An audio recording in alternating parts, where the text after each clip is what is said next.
Os Estados Unidos devem mais dinheiro do que qualquer outro país na Terra, uma quantia impressionante de 38 trilhões de dólares. A China vem logo atrás, com mais de 15 trilhões, e a dívida global atinge 251 trilhões de dólares. Na verdade, todos os países do mundo têm dívidas, e vamos explicar como isso é possível. Reflita sobre isso. Mesmo reunindo todos os euros, dólares, ienes e renminbis do planeta, ainda não seria suficiente para quitar a dívida global. Impossível, talvez, mas é verdade. Segundo o FMI, a dívida global agora ultrapassa 235% do PIB mundial. Isso é mais que o dobro do que o mundo produz em um ano. Em resumo, o PIB equivale ao salário anual do mundo. Se sua dívida pessoal fosse 235% da sua renda anual, você estaria enterrado. E é exatamente aí que a economia global está hoje. Mas isso não aconteceu da noite para o dia. Gastos elevados na pandemia, 10 anos de juros baixos, déficits públicos de cerca de 5% do PIB e intensa financeirização das economias aumentaram o endividamento ano após ano, mas a maioria mal percebe. Agora é onde as coisas ficam estranhas. As pessoas acham que a dívida é limitada pela quantidade de dinheiro que realmente existe, mas dinheiro e dívida não são a mesma coisa. Dinheiro é o que você vê em carteiras e contas bancárias. Dívida é o compromisso de pagar dinheiro futuramente, normalmente com juros. No sistema bancário atual, a maior parte do dinheiro surge de empréstimos. Quando um banco concede um empréstimo, ele não usa dinheiro existente, mas cria novo dinheiro digital e uma dívida correspondente. E isso significa que cada empréstimo adiciona mais dívida, mas não necessariamente mais dinheiro. Com o tempo, a dívida aumenta mais rápido que o dinheiro disponível, pois cada dólar criado por crédito inclui juros a serem pagos. Quando perguntam por que não usamos todo o dinheiro do mundo para pagar a dívida, a resposta é simples. Grande parte do dinheiro foi criada por dívida, e os juros fazem com que o valor devido supere o dinheiro disponível. Isso torna a situação desconfortável. A dívida global não está caindo significativamente. Os governos seguem tomando empréstimos para financiar programas sociais, militares, infraestrutura e respostas a crises. Empresas e famílias também dependem de crédito. Na economia atual, pegar empréstimos virou regra. Essa é a regra, o que gera uma questão maior. Se todos os países têm dívidas e o total supera todo o dinheiro do mundo, de quem eles pegam emprestado? Quais países têm os níveis mais perigosos de dívida e quem lidera o ranking global de endividamento? Não é quem você imagina. Ao pensar em dívida, a maioria lembra da doméstica, uma família com financiamento imobiliário ou fatura de cartão de crédito para pagar. Mas países são muito diferentes das famílias, que têm vidas limitadas. Pais se aposentam, pessoas morrem, negócios fecham. Países, por sua vez, são tecnicamente imortais. Não possuem expectativa de vida que acaba com aposentadoria ou herança. Uma nação existe indefinidamente. Por isso, suas estratégias financeiras diferem das de uma família, equilibrando o orçamento. Um dos principais motivos pelos quais um país pode carregar uma dívida enorme sem colapsar é que muitos governos emitem dívida na moeda que eles próprios controlam.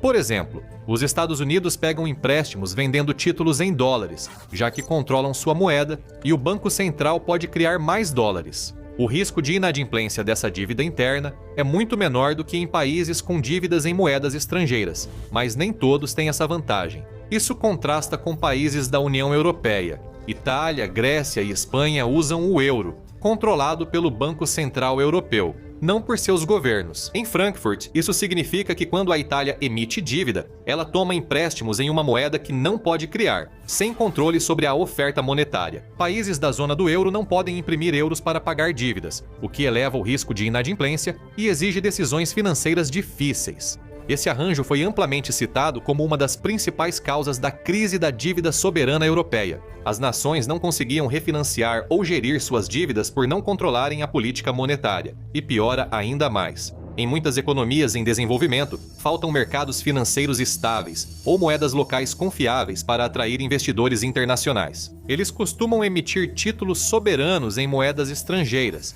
geralmente dólares, tornando-os mais atraentes para investidores, mas com grandes riscos. Se um país pega empréstimos em uma moeda que não controla, precisa obter dólares via exportações ou investimentos externos só para pagar os juros. E isso os deixa vulneráveis a choques repentinos que ninguém pode prever. Mesmo com todas essas diferenças entre os países, a dívida soberana está em um nível totalmente diferente em comparação com a dívida pessoal ou corporativa. Se você atrasa o cartão, pode ter juros maiores ou score menor. mas se um país dá calote, não há tribunal global para obrigá-lo a pagar. Não é possível confiscar seus ativos no exterior, nem há juiz de falências para resolver isso. Resolver um calote soberano pode levar anos, envolvendo negociações com bancos, credores internacionais e, às vezes, blocos inteiros de países.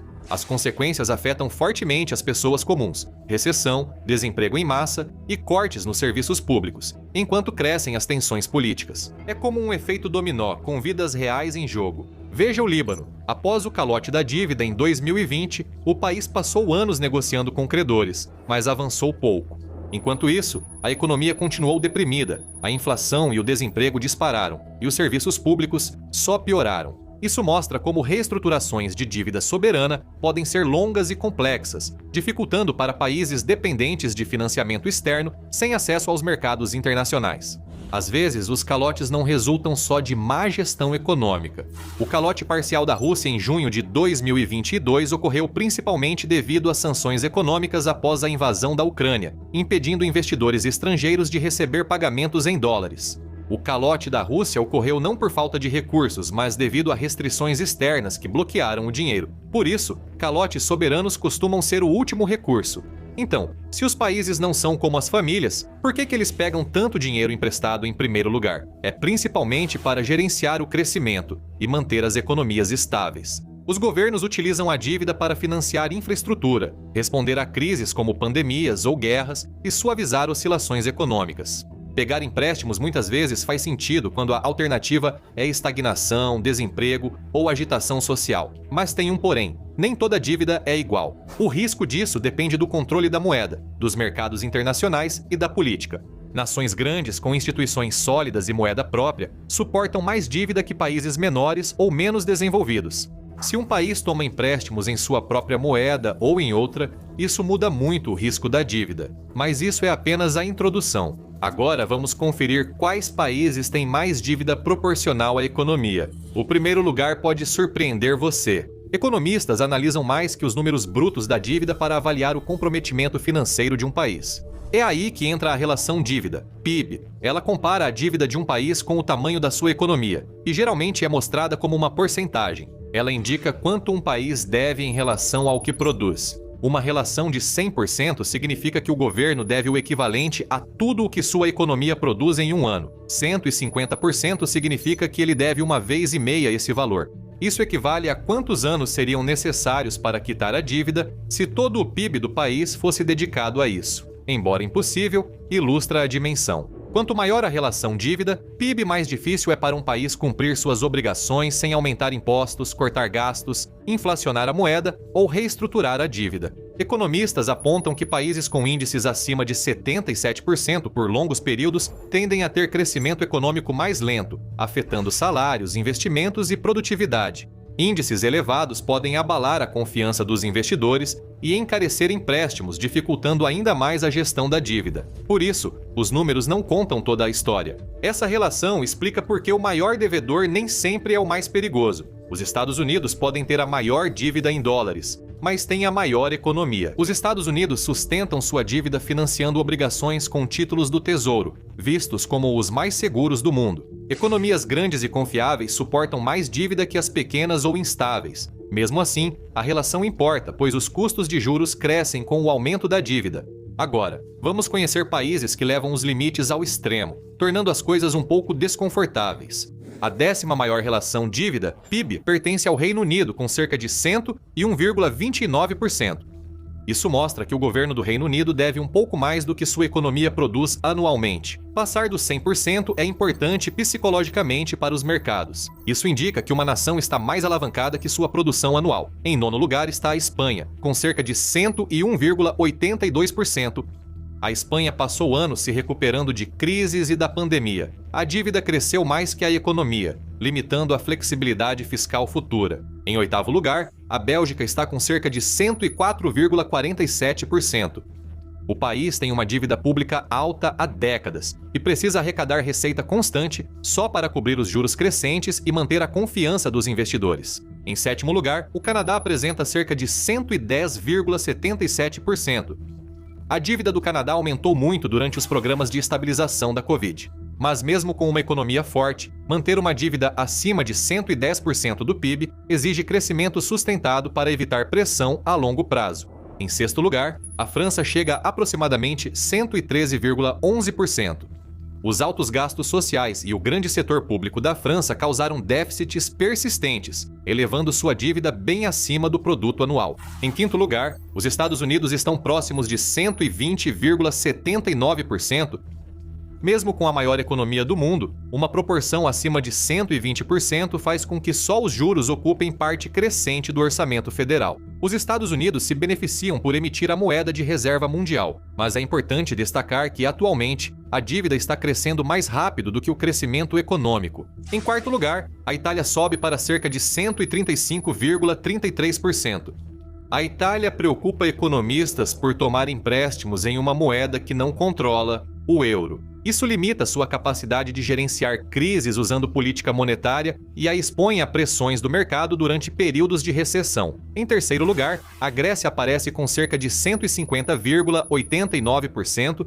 A crise da dívida na Grécia mostrou como os mercados entram em pânico quando a dívida supera muito a capacidade produtiva do país, levando a resgates e anos de recessão. Em segundo lugar, a Venezuela atinge aproximadamente 164,27%.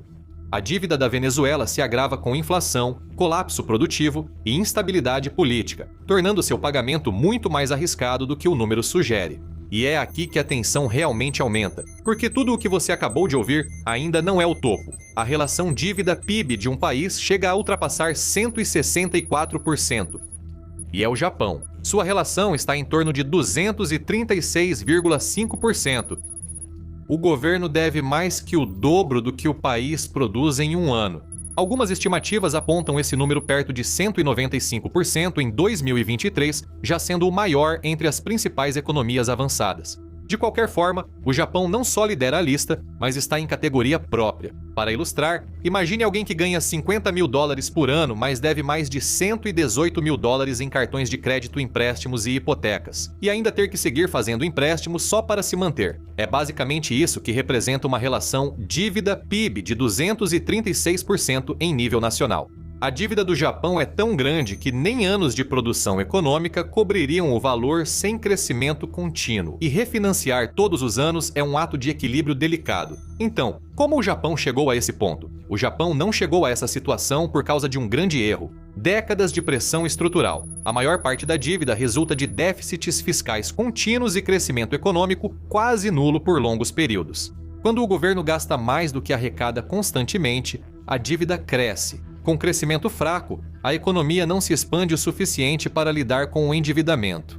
E é aí que a demografia entra em cena. Um dos maiores fatores é a população do Japão. Em meados da década de 1970, a taxa de fertilidade já havia caído abaixo do nível de reposição de 2,1 filhos por mulher e continua diminuindo. Ao mesmo tempo, a expectativa de vida subiu, criando uma sociedade que envelhece rápido, com menos trabalhadores para mais aposentados. Em 2001, cerca de 18,4% da população do Japão tinha 65 anos ou mais. Em 2024, essa proporção havia aumentado para 30,2%.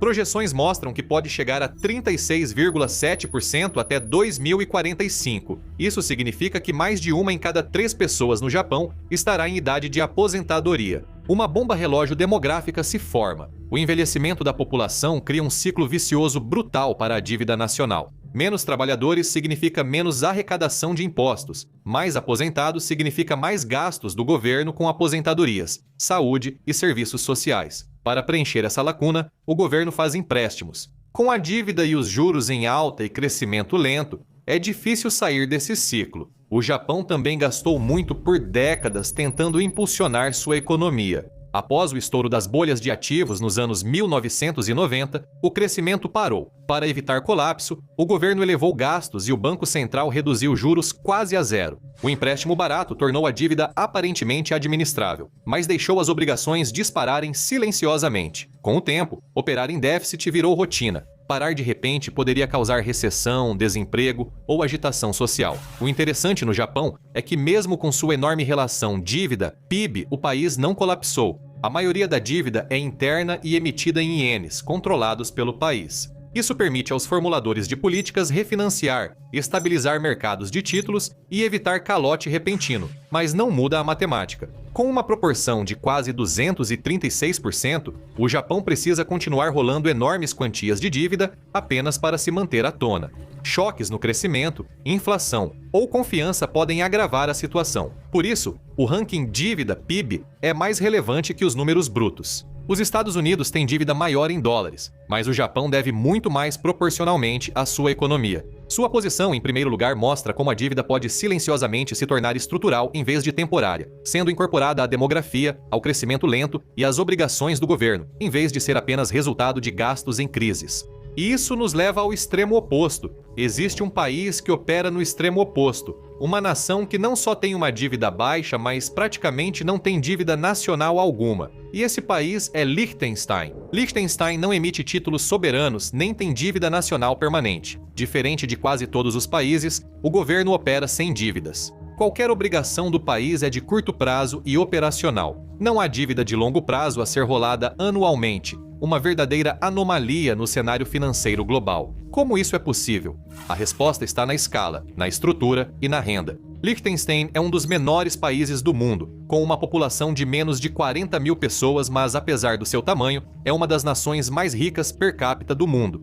A economia se baseia em manufatura de alto valor, exportações industriais especializadas e serviços financeiros. O país mantém consistentemente orçamentos equilibrados ou superávites, o que significa que os gastos do governo são cobertos pelas receitas atuais, em vez de contrair dívidas sobre o futuro. Liechtenstein se beneficia por sua forte integração com a Suíça. Ele usa o franco suíço, uma das moedas mais estáveis do mundo, sem banco central próprio ou mercados de dívida. Isso reduz a pressão que faz países grandes operarem com déficits e emitirem títulos. Liechtenstein, sem forças armadas e com baixa demanda de infraestrutura, conta com setor público muito eficiente, ao contrário das grandes nações. Com receitas estáveis e poucas obrigações, não é preciso pegar empréstimos. Esse modelo, porém, não é replicável em grande escala. Liechtenstein pode operar sem dívidas justamente porque é pequeno, rico e especializado. Grandes países com milhões de cidadãos, populações envelhecendo, compromissos militares globais e economias complexas, precisam recorrer a empréstimos para funcionar. Essa é a verdadeira lição. A dívida global não é um acidente. Ela está incorporada na forma como as economias modernas funcionam. O risco dessa dívida não depende só do valor, mas de quem deve, como toma empréstimos e do futuro em que aposta. Agora, assista a E se a economia dos Estados Unidos quebrar ou veja este vídeo.